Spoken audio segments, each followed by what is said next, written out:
Student, I am Preeti. You are watching let's nap exams.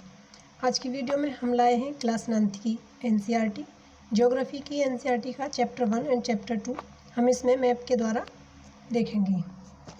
दोस्तों, ये video class 9th के student के लिए तो काफ़ी हेल्पफुल होगी ही, साथ ही उन स्टूडेंट के लिए भी काफ़ी हेल्पफुल होगी जो एनसीईआरटी को अन्य कॉम्पिटिटिव एग्ज़ाम्स के लिए समझना चाहते हैं।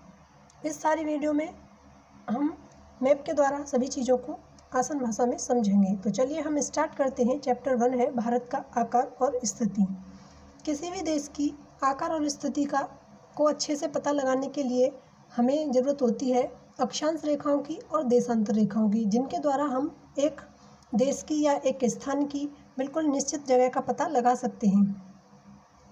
तो दोस्तों, अक्षांश रेखाएं क्या होती हैं और देशांतर रेखाएं क्या होती हैं उसको हम जानते हैं। तो आप इस ग्लोब पर देख सकते हैं, यह इधर उधर उत्तरी ध्रुव ऊपर और नीचे है दक्षिणी ध्रुव। इस ग्लोब को दो हिस्सों में बांटती है भूमध्य रेखा, जो कि 0 डिग्री अक्षांश है। ये लेटी हुई जो रेखाएं होती हैं ये होती हैं लैटिट्यूड, जैसे कि आप यहाँ देख सकते हैं लेटी हुई रेखाएं लैटिट्यूड अक्षांश रेखाएं, और ये जो खड़ी हुई रेखाएं हैं लॉन्गिट्यूड, ये हैं देशांतर रेखाएं। तो दोस्तों, जो 23.5 डिग्री अक्षांश होती है वो कर्क रेखा है, जो कि भारत के लगभग बीच से होकर गुजरती है और भारत के 8 राज्यों से होकर जाती है। और दक्षिण में देखें तो ये है मकर रेखा। मकर रेखा दक्षिण में 23.5 डिग्री अक्षांश पर है। तो दोस्तों, भारत की स्थिति है उत्तरी गोलार्ध में, वो भी पूर्वी साइड में। तो भारत की स्थिति है उत्तरी पूर्वी गोलार्ध में। अब हम देखते हैं भारत की स्थिति के बारे में। आप यहाँ से समझ सकते हैं कि भारत के अक्षांशीय और देशांतरीय विस्तार क्या है। तो देखिए, भारत का अक्षांशीय विस्तार है 8 डिग्री 4 मिनट से लेकर ऊपर की ओर 37 डिग्री 6 मिनट, और भारत का देशांतरीय विस्तार है 68 डिग्री 7 मिनट से लेकर 97 डिग्री 25 मिनट तक। तो भारत की जो लंबाई है उत्तर से दक्षिण की ओर ये है 32-14 किलोमीटर। आप इसे ऐसे याद कर सकते हैं 32-14। और ये पूरब से लेकर पश्चिम तक भारत का जो विस्तार है वो है 29-33 किलोमीटर। 29-33 किलोमीटर आप इसे ऐसे याद कर सकते हैं। आगे हम देखते हैं, भारत की स्थिति का हमने पता लगा लिया है। अब हम देखते हैं, इसमें हम समझते हैं कि जो भारत के एग्जैक्ट पॉइंट हैं, भारत का जो उत्तरी पॉइंट है वो है इंदिरा कोल, जो कि जम्मू कश्मीर में है इंदिरा कोल। और दक्षिण में है, अगर स्थलीय जगह की बात करें, दक्षिण में स्थल का है कन्याकुमारी, जिसे कैप कमोरिन कहा जाता है, कन्याकुमारी। और फिर हम देखें कि पूरब में भारत का बिंदु कौन सा है, तो वो है अरुणाचल प्रदेश में किबिथु। और पश्चिम में देखें, पश्चिम में है गुजरात में कच्छ जिले में, वो है गौर माता। कहीं कहीं गौर माता लिखा होता है तो कहीं कहीं गौर मोता लिखा होता है, आप इसमें कंफ्यूज ना हो। हमारा जो भारत है, हमारा प्यारा भारत, विश्व के परिप्रेक्ष्य में हम इसे देखें तो यह भारत का जो क्षेत्रफल है, पूरा क्षेत्रफल, वह पूरे पृथ्वी के क्षेत्रफल का 2.4% है। और भारत विश्व में बड़े देशों में आता है, जो कि 7वें नंबर पर आता है। तो भारत से पहले जो बड़े देश हैं वो हैं रूस, कनाडा, संयुक्त राज्य अमेरिका, चाइना, ब्राज़ील, ऑस्ट्रेलिया, फिर उसके बाद है भारत। भारत उत्तरी पूर्वी गोलार्ध में है। अब हम देखते हैं भारत की जो स्थलीय सीमा और जलीय सीमा है वह कितनी है, इसका विस्तार देखते हैं। तो भारत की देखिए, ये स्थलीय जो सीमा है, ये स्थल सीमा भारत की सारी, ये स्थलीय सीमा का विस्तार है 15,200 किलोमीटर। और भारत की ये समुद्री जो सीमा है, तटीय सीमा, ये भारत की तटीय सीमा है 6100 किलोमीटर। जब ये तटीय सीमा, इधर देखिए अरब सागर है, अरब सागर में भारत के 2 द्वीप हैं। अरब सागर में एक द्वीप है लक्षद्वीप और एक है बंगाल की खाड़ी में अंडमान निकोबार द्वीप।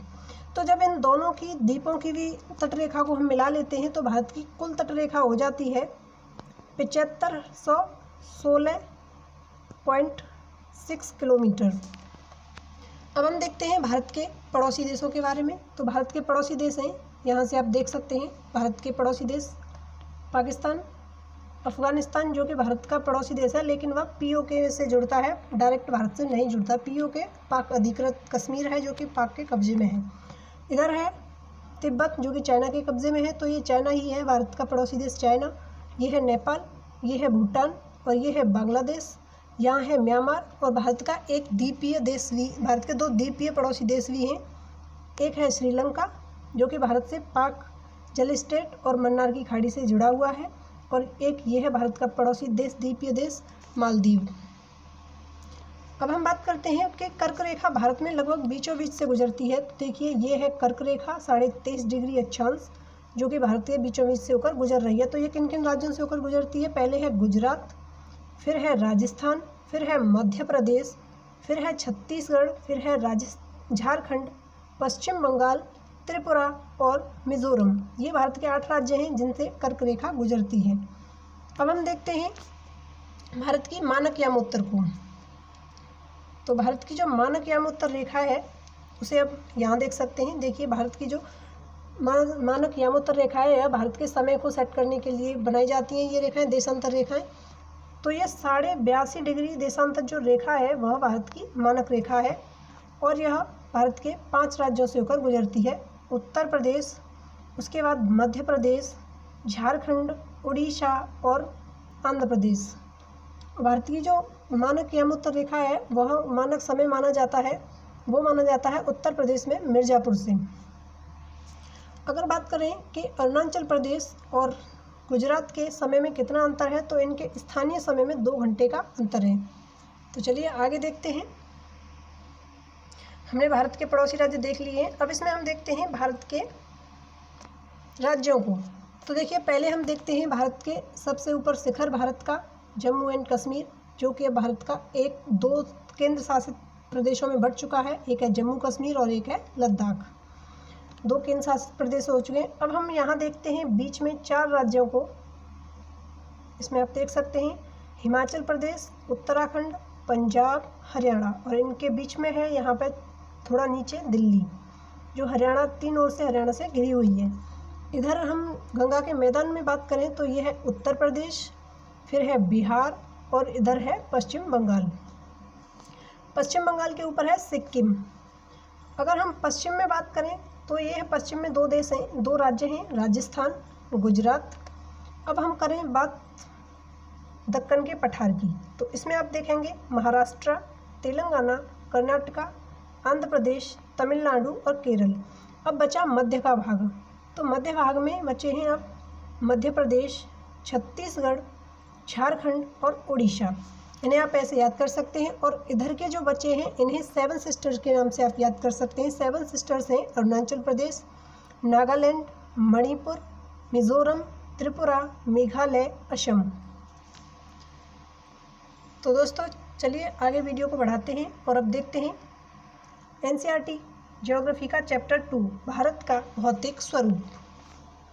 भारत का भौतिक स्वरूप देखने के लिए हम इस मैप को समझ लेते हैं कि देखिए भारत में किस तरह की भौतिक आकृतियाँ बनी हुई हैं। तो सबसे पहले है भारत के भौतिक स्वरूप में उत्तरी पर्वतीय मैदान, दूसरे हैं उत्तरी भारत का विशाल मैदान, तीसरा है थार का मरुस्थल, चौथा है दक्षिण का पठार और 5वां है तटीय मैदान, 6वां है द्वीप समूह। भारत के जो भौतिक स्थिति है, भौतिक आकार है, वो इस तरह से बटा हुआ है। आप इस मैप में अब देख सकते हैं कि पहाड़ कहाँ कहाँ पर हैं। और ये है मैदान जो कि 3 नदियों के द्वारा बनाए गए हैं, सतलुज, गंगा, ब्रह्मपुत्रा। ये है थार का मरुस्थल और ये है तटीय मैदान। जो बीच में है दक्षिण का पठार। दक्षिण का पठार 2 भागों में बटा हुआ है, एक मध्य उच्च भूमियाँ और दूसरा है नीचे दक्कन का पठार। और ये है भारत के 2 द्वीप समूह, ये अरब सागर में लक्षद्वीप और बंगाल की खाड़ी में अंडमान निकोबार द्वीप समूह। तो चलिए हम इन्हें और अच्छे से समझते हैं। यहाँ आप देख सकते हैं ये बटे हुए हैं, पहले पहाड़ी पर्वतीय मैदान है, पर्वतीय हैं, फिर उसके बाद ये भारतीय मरुस्थल है, ये उच्च भूमियाँ हैं जिनमें है मालवा का पठार और ये दक्कन का पठार है नीचे, इधर है छोटा नागपुर का पठार और छोटा नागपुर का पठार का ही हिस्सा है कार्बी एलोंग पठार, जो कि मेघालय में है। आगे देखते हैं, जो भू-आकृतियाँ बनती हैं जो भू-आकृतियों का निर्माण होता है उसके लिए एक सिद्धांत को माना जाता है, वो है प्लेट विवर्तनिक का सिद्धांत। कहा जाता है कि इस सिद्धांत के अनुसार पृथ्वी की जो ऊपरी परपटी है, ऊपर की जो परत है पृथ्वी की, वो कुछ छोटी और कुछ बड़ी प्लेटों से, 7 बड़ी प्लेट हैं और उसमें कुछ छोटी छोटी प्लेटें हैं। तो प्लेटों में हमेशा गति होती रहती है, उसमें मूवमेंट होता रहता है।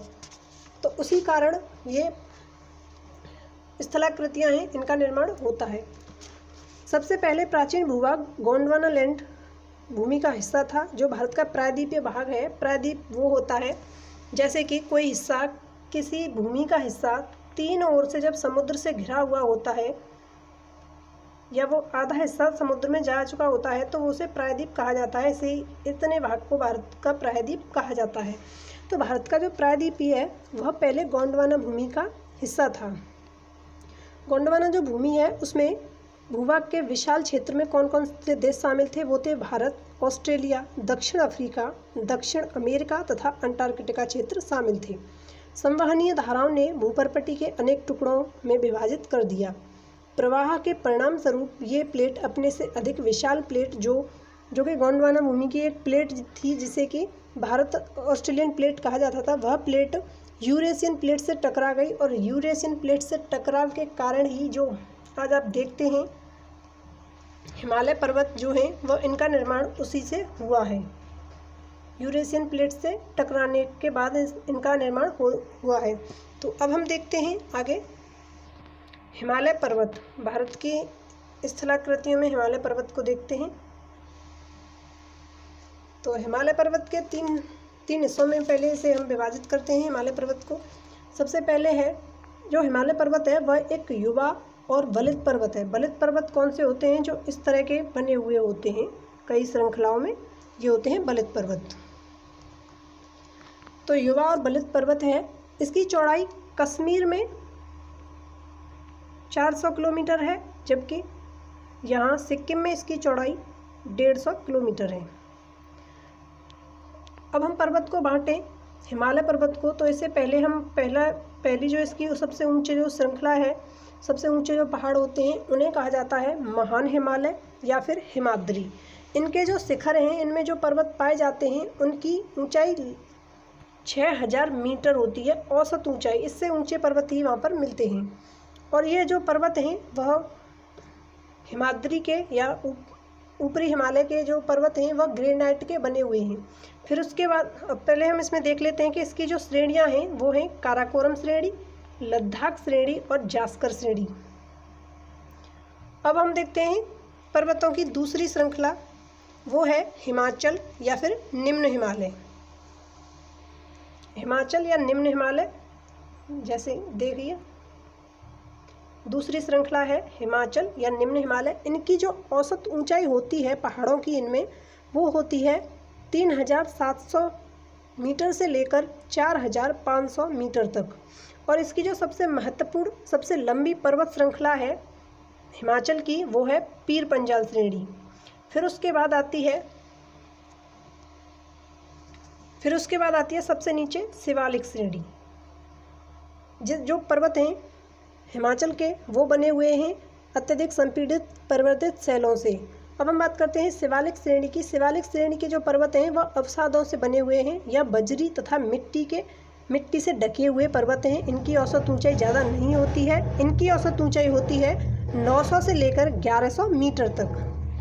तो आप इसमें इधर देख सकते हैं, ये कुछ ऊंचे पहाड़ हैं। माउंटेन एवरेस्ट जिसकी ऊंचाई है 8848। कंचनजंगा भारत का सबसे ऊंचा पर्वत है जिसकी ऊंचाई है 8598। वैसे देखे जाए तो K2 को भारत का सबसे ऊंचा पर्वत माना जाता है, जो कि काराकोरम श्रेणी में है, लेकिन वह POK में है, भारत में स्थित नहीं है। POK भारत का हिस्सा नहीं है। तो और भारत के पर्वत देख सकते हैं। नंगा पर्वत भारत का है, नंदा देवी भारत का है जो कि उत्तराखंड में है। कॉमेट जो पर्वत है वह उत्तराखंड का सबसे ऊंचा पर्वत है। अब हम पर्वतों की बात कर लिए, अब हम बात करते हैं भारत की स्थलाकृति में उत्तर के मैदान के बारे में। उत्तर का जो मैदान है वह पंजाब का मैदान। उत्तर के मैदान को जानने से पहले हम एक और चीज़ बता दें आपको कि जो हिमालय है उसे नदियों के बीच के हिस्से के आकार पर भी उन्हें बांटा गया है। जैसे कि सिंधु नदी से लेकर सतलज नदी तक का जो हिस्सा है उसे कहा जाता है पंजाब हिमालय, और सतलुज से लेकर काली नदी तक जो है वो है कुमाऊं हिमालय, जो कि उत्तराखंड में पड़ता है। फिर काली नदी से लेकर तीस्ता नदी तक है वो है नेपाल हिमालय, और फिर तीस्ता नदी से लेकर ब्रह्मपुत्र नदी तक के बीच में जो हिमालय पड़ता है वो है असम हिमालय। तो चलिए अब हम देखते हैं उत्तरी मैदान को। तो उत्तरी मैदान है जो 3 नदियों द्वारा बनाए गए हैं, जैसे कि हमने वीडियो में देखा था, सतलुज नदी का मैदान और गंगा का मैदान और ब्रह्मपुत्र का मैदान। तो सतलुज नदी का मैदान है उसे ही पंजाब का मैदान कहते हैं, गंगा का मैदान और ब्रह्मपुत्र का मैदान, जो कि बहुत बड़े क्षेत्र में फैला हुआ है मैदान जो है। मैदानों को आकृति के आधार पर भी बांटा जाता है, जैसे कि उसे 4 भागों में बांटा गया है, भाबर, तराई, वांगर और खादर। पंजाब का मैदान, गंगा का मैदान और ब्रह्मपुत्र का मैदान। मैदान जो है वह 7 लाख वर्ग किलोमीटर के क्षेत्र पर फैला हुआ है। यह 2400 किलोमीटर लंबा एवं 240 से 320 किलोमीटर चौड़ा है। नदियां अपने निचले भाग में गाद एकत्रित हो जाने के कारण बहुत सी धारा में, जब नदियां अपने साथ गाद लेकर आती हैं और जो भरे हुए गड्ढों को, जो गड्ढे होते हैं उनको अपने लाए गए निक्षेपों से भर देती हैं, तब वह मैदान का निर्माण करती हैं। मैदान के 3 उपवर्ग आपने देख लिए हैं, पंजाब का मैदान, गंगा का मैदान और ब्रह्मपुत्र का मैदान। अब हम जानते हैं आकृति के आधार पर 4 भागों में बांटा गया है भाबर। देखिए ये है पहाड़, पहाड़ों से 8 किलोमीटर से, मतलब पहाड़ों की जो तली है उनका नीचे का, उसे 8 किलोमीटर से लेकर 16 किलोमीटर तक की जो एक पट्टी सी होती है उसे भाबर कहा जाता है। और फिर उसके बाद आती है तराई मैदान। तराई मैदान में, ये तराई जो मैदान होता है वह जहाँ पर क्या कहते हैं, जो वेटलैंड्स होती हैं वो भूमि ज़्यादा पाई जाती है वहाँ पर, और यहाँ पर ज़्यादातर जंगली जानवरों को बचाने के लिए, उन्हें संरक्षित रखने के लिए, वन्यजीव प्राणियों की रक्षा के लिए यहाँ पर नेशनल पार्क्स वगैरह या सेंचुरी वगैरह बनाई जाती हैं। फिर उसके बाद आता है बांगर। बांगर में इस क्षेत्र में चूने निक्षेप पाए जाते हैं। बांगर कंकड़ पत्थर वाला हिस्सा है बांगर। फिर बांगर के बाद आता है खादर। खादर जब नदियाँ बहकर आती हैं पहाड़ों से तो वह पहले आती हैं भाबर में, जहाँ वो लिप्त हो जाती हैं, फिर वह तराई क्षेत्र में निकल आती हैं दोबारा से, फिर वह कंकड़ पत्थर अपने साथ कुछ ले आती हैं तो वह बांगर में आती हैं। जब कंकड़ पत्थर वहाँ रह जाते हैं तब वो अपने साथ महीन गाद लेकर आती हैं और वो उसे जो मैदान है वहाँ पर लाकर बाढ़ के मैदानों में निक्षेपित कर देती हैं, तब उस जगह को कहा जाता है खादर। आगे हम बात करते हैं प्रायद्वीपीय पठार की। भारत की अगली स्थलाकृति है प्रायद्वीपीय पठार। प्रायद्वीपीय जो पठार है वह एक मेज की आकृति वाला स्थल है जो पुराने क्रिस्टलीय, आग्नेय तथा रूपांतरित शैलों से बना है, और हम बात कर चुके हैं कि यह गोंडवाना भूमि का हिस्सा है। इसके 2 मुख्य भाग हैं, मध्य उच्च भूमियाँ और दक्कन का पठार, जिसे हम इस मैप में देख सकते हैं। प्रायद्वीप किसे कहा जाता है ये हमने आपको बता ही दिया है कि जब कोई हिस्सा स्थल का, जब वो समुद्र में घिरा हुआ होता है तो वह प्रायद्वीप कहलाता है, इसीलिए इसे भारतीय प्रायद्वीप कहा जाता है। और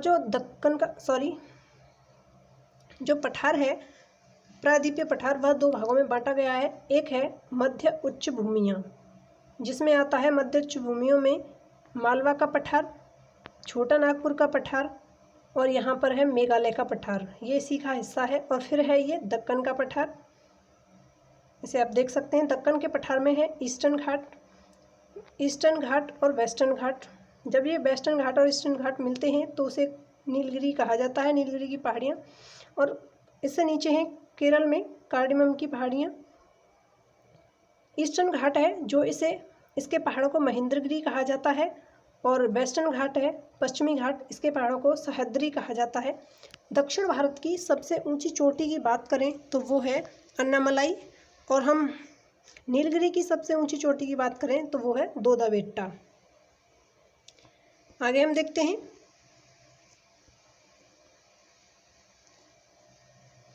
भारतीय मरुस्थल। भारत का जो मरुस्थल है वह अरावली पर्वत श्रृंखला के पश्चिम में स्थित है और यह बालू से ढका एक मैदान है। भारतीय जो पर्वत है वह बालू से ढका एक मैदान है। यहाँ पर बरकान बहुत अधिक क्षेत्र पर पाए जाते हैं। अब बात करें बरकान क्या होते हैं, तो बरकान जो होते हैं वह इस तरह के आकार के, घोड़े की नाल के आकार के मिट्टी के ढेर होते हैं, बालू के ढेर होते हैं जो बरकान कहलाते हैं। और जब जैसलमेर आप कभी जाएं जैसलमेर तो वहाँ आप बरकानों को देख सकते हैं। आगे की बात करते हैं हम तटीय मैदान। भारत की आगे की स्थलाकृति है तटीय मैदान। इसे हम इसमें अच्छे से समझ सकते हैं, प्रायद्वीप पठार के साथ साथ भी हम इसे समझ सकते हैं, प्रायद्वीपीय पठार और तटीय मैदान। तो देखिए इसमें देखते हैं हम, ये है पश्चिमी घाट, पश्चिमी तटीय मैदान, और ये है पूर्वी घाट, पूर्वी तटीय मैदान। जब ये दोनों मिलते हैं तो यहाँ है नीलगिरी की पहाड़ियाँ और पूर्वी घाट के पहाड़ों में महेंद्रगिरी और पश्चिमी घाट के पहाड़ सह्याद्री। अब हम तटों की बात करें, तटीय मैदान की बात कर रहे थे हम, तो हम तटों की बात करें तो ये तट हैं और तटीय मैदानों को कई हिस्सों में बांटा गया है। तो सबसे पहले है काठियावाड़ तट जो कि गुजरात में पड़ता है। फिर दमन से लेकर गोवा तक का जो है, जिसमें महाराष्ट्र भी पड़ता है, वो है कोंकण तट। फिर उसके बाद कर्नाटका का जो तट है वह गोवा से लेकर कर्नाटका तक, वो है केनरा तट या फिर इसे कन्नड़ तट भी बोलते हैं। फिर उसके बाद है कर्नाटका से केरल वाला, ये है मालाबार तट। मालाबार तट से अब हम इधर आते हैं पूर्वी तट पर और बंगाल की खाड़ी की साइड में। तो यहाँ केरल से लेकर तमिलनाडु, आंध्र प्रदेश तक ये जो तट पड़ता है वो है कोरोमंडल तट। कोरोमंडल तट और मालाबार तट जो हैं वो ज़्यादातर एग्जाम में पूछे जाते हैं। और फिर उसके बाद है आंध्र प्रदेश से लेकर पश्चिम बंगाल तक, ये है उत्तरी सरकार तट। हमने तटों को देख लिया है। अब हम पढ़ेंगे भारत के द्वीप समूहों को। तो भारत के द्वीप समूहों के बारे में जानेंगे। भारत के 2 द्वीप समूह हैं, अंडमान निकोबार द्वीप समूह और लक्षद्वीप समूह। इस तरह से ये भारत की आकृति है। तो इधर बंगाल की खाड़ी में स्थित है अंडमान निकोबार द्वीप समूह और इधर अरब सागर में स्थित है लक्षद्वीप समूह। लक्षद्वीप जो समूह है वह कई द्वीपों का एक रूप है, समूह है। तो इसमें आप देख सकते हैं केरल के मालाबार तट के पास स्थित लक्षद्वीप स्थित है। द्वीपों का समूह छोटे, ये प्रवाल भित्तियों से बना हुआ एक द्वीप है, जिसमें पहले थे लाकाद्वीप, मिनिकॉय और एमन द्वीप। और 1973 में इनको एक कर दिया गया और इनका नाम लक्षद्वीप रख दिया गया। 32 किलोमीटर के छोर के क्षेत्र में यह फैला हुआ है। इसकी राजधानी है कावारत्ती। इस द्वीप समूह में पादप और जंतु के कई प्रकार पाए जाते हैं। अब हम बात करते हैं अंडमान निकोबार द्वीप समूह की। कहा जाता है कि अंडमान निकोबार जो द्वीप समूह है, जो पर्वत श्रृंखला है हिमालय की पर्वत श्रृंखला ऐसे आती है और वह अरुणाचल प्रदेश से होकर वह दक्षिण में मुड़ जाती है। तो दक्षिण में मुड़ जाती है तब यह समुद्र में कुछ दूर तक चली जाती है और यह अंडमान निकोबार का जो द्वीप का हिस्सा है वह इसे हिमालय का हिस्सा ही माना जाता है। अंडमान निकोबार द्वीप समूह की राजधानी है पोर्ट ब्लेयर। ये भी भारत का एक केंद्र शासित प्रदेश है, ये दोनों द्वीपीय समूह होने के साथ साथ। तो अंडमान जो निकोबार द्वीप समूह है, इसमें भारत का सबसे दक्षिणतम पॉइंट पूछा जाए तो वो है इंदिरा पॉइंट। स्थल में पूछा जाए तो केप कमोरिन जो कि कन्याकुमारी में है। अगर भारत का दक्षिणतम पॉइंट पूछा जाए तो इंदिरा पॉइंट है, जो कि अंडमान निकोबार द्वीप समूह था और जो 2004 में अंडमान निकोबार द्वीप समूह पर सुनामी आने के कारण वह जलमग्न हो गया। और भारत का सबसे एकमात्र ज्वालामुखी जो कि सक्रिय ज्वालामुखी है वह है बैरन द्वीप पर, जो कि अंडमान निकोबार में स्थित है। तो दोस्तों, आपको ये एनसीईआरटी की वीडियो अच्छी लगी है तो इसे लाइक करें, अपने फ्रेंड्स के साथ शेयर करें और आप हमारे चैनल को सब्सक्राइब कर लें। Thanks for watching. धन्यवाद।